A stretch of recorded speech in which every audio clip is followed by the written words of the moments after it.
Is this shirt a bit too bright? Yep. Hey guys, it is Finn here, that is FYNN, and I've got another Premier League video for you guys. It is of course Premier League Match Week 26. Wow, insane. Hope you are all having a fantastic day. I'm starting college tomorrow, probably the day that this video comes out would be the day that I start college. So that is quite exciting for me. I'm quite nervous, but I think I'll get there. But of course guys, I'm excited for more football content coming your way. And if you do not know if this is your first video of mine seeing, or if you have been part of this channel for a while and you just haven't seen, I have started my Zlatan Ibrahimovic FIFA 20 career mode where I manage Manchester United as Zlatan Ibrahimovic. Go check it out. I'll put it at the I thingy up above. I'll even wait for you guys. Seen it yet? Let's move on. The first game of Match Week 26 is going to be Everton versus Crystal Palace. Now look, that is going to be quite a tricky one, but at the same time, I really do back Ancelotti. I've mentioned that many times, but I do want to say their defense has been sloppy. I mean, their defense is, wobblier than Harry Kane's legs, to say the least, to be honest with you. But I still do back Everton Crystal Palace. Their attack can look insane at times, but they can also really lose games where they just genuinely shouldn't.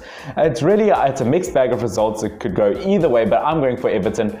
At home, we'll get a 2-1 win. Is it possible? I definitely think so. I think that they will end up conceding because their defense is sloppy. But at the same time, I think Crystal Palace's defense is even more sloppy. Therefore, I'm going to go for Everton. Brighton versus Watford. Brighton versus Watford is a very tricky one because I think it's a very similar thing. Watford, although their attack is looking very strong, I mean, they really have turned their season around, Watford, haven't they? I mean, they started off the season and, I think they've really changed things around faster than, well, Caitlyn Jenner turned to Bruce Jenner, if you know what I mean. I think it's been a rapid change. I back their attack, but same with the previous game.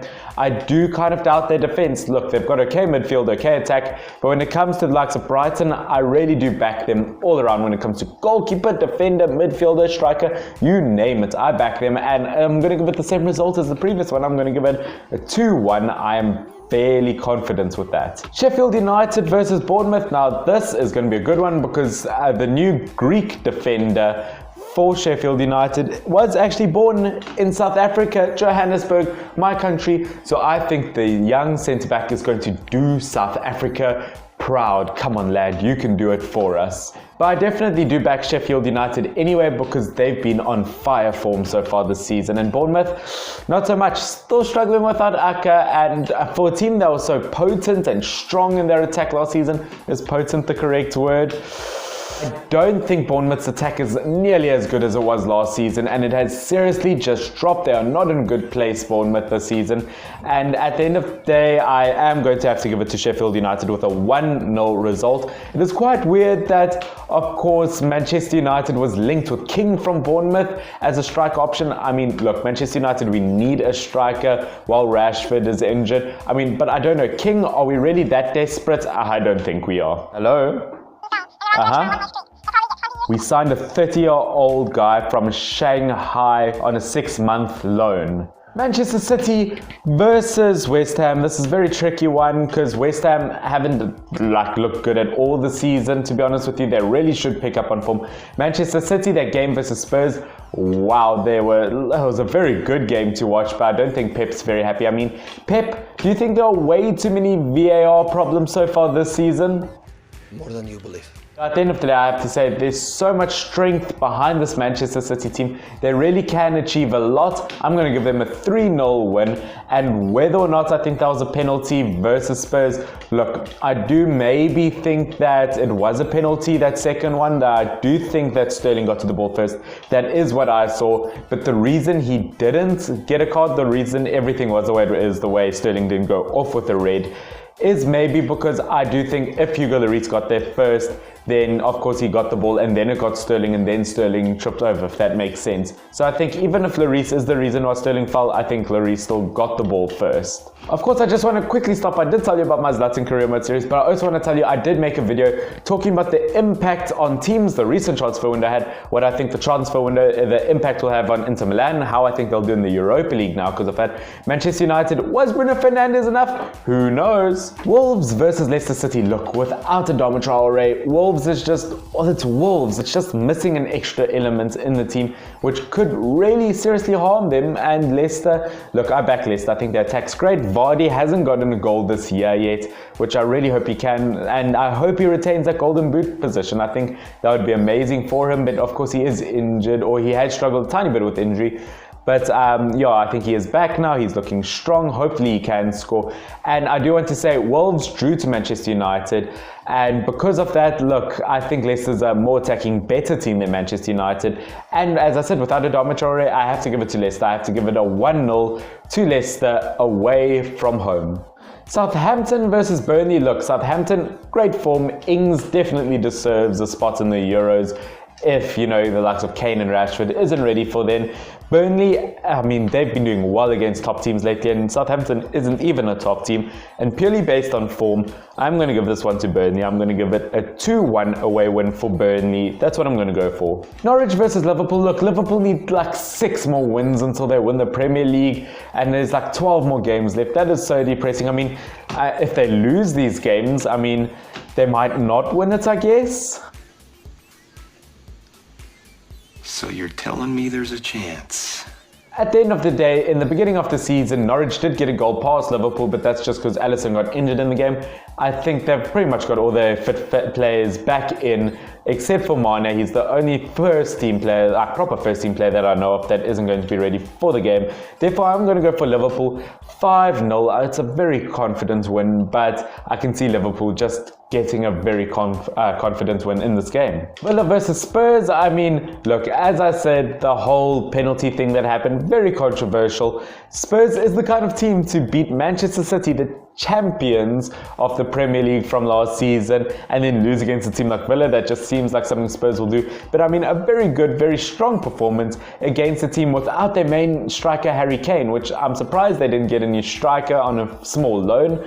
Kind of what Manchester United did. But Bergwijn, wow, what an amazing debut. I'm sure he's extremely happy with that. And Hugo Lloris, my man of the match. He was so good in that goalkeeping position. And because of that, I am going to back Spurs to get a 2-0 win. And I mean, if there are any more VAR problems, Jose, what are you going to do? Jose, this is awesome. This is brilliant. Arsenal versus Newcastle. Now, I just saw someone the other day, last night, that really, look, it pissed me off hugely on social media, talking about, Bruno Fernandes, it was an Arsenal fan saying, Bruno Fernandes, 0 goals, 0 assists, waste of a transfer. And he was being genuine about it. He was not joking, which is the most idiotic comment I have ever seen. Because for you to have Pepe on your team and comment about Bruno Fernandes, and to be 100% honest with you, I mean, you can't talk about your attacking midfielder, can you? I am also going to mention the fact that to say, 0 goals and 0 assists in your first game, so what? If you actually watch football itself, it's more about goals and assists. It's the chances he created and just the different elements of style that he adds to the game. I mean, Arsenal fans, I don't blame you. I wouldn't watch football either if I was you. But because Aubameyang is back, I am going to give this win to Newcastle. I know I don't say that much, but I think it's going to be 3-2 to Arsenal at home versus Newcastle. Newcastle could really pull a shocking result right here, but I do think Arsenal are going to get this one. Last game, Chelsea versus Manchester United. Mighty Manchester United did draw against Wolves, but that's not because we're bad. I think they're very good defensive-wise, Wolves. And Bruno Fernandes, I hope he can start contributing very soon because it is needed. And I can't wait for Pogba to be back, because if Pogba can work together with Bruno Fernandes and Rashford comes in and Scott and there's so many good injured players come up, I think will be great. I do think Manchester United will lose to Chelsea. Because of that, I am going to go for a Manchester United win. I think they are going to get 1 goal. I think it's going to be a 0-1. Manchester United are going to get the win, because in this kind of game it's either a lot of goals or just 1 goal, and in this situation I think Manchester United are going to get a goal. Where this goal is going to come from, I have no idea, but you know what, if this Nigerian striker comes in, I think that he could do a decent job. But once again, he's just there to fill the gaps. If you want to see my opinion on that, check that other transfer video, the transfer window video I made that I referenced.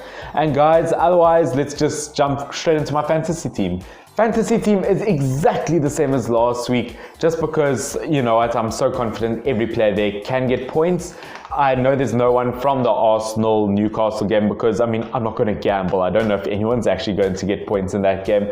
Chelsea, I didn't put any players there versus Manchester United, not because I'm that confident in United, but purely because I don't want to start wasting points and wasting like the cost prices and all of that on making changes when I am so happy with my team. The only real risk there is Adama Traore, who might be too injured to play, but I am that confident that he could be back, or you know what, I'm really just, he's the risk I'm willing to make. Guys, once again, really appreciate you guys so much, and I would love to hit 1,000 subscribers one day. So if you can, please do help me out. That would be, you know what, I would be forever grateful for that. And this is going to be quite a long match week, and I hope you guys do enjoy it. This is my channel, as I said, trying to reach 1,000 subscribers, maybe 350 by the end of February. So please do subscribe. If you have friends, tell them to subscribe. I'd really love and appreciate that so much. But this has been Finn, FYNN. I love every single one of you. Stay awesome. Cheers.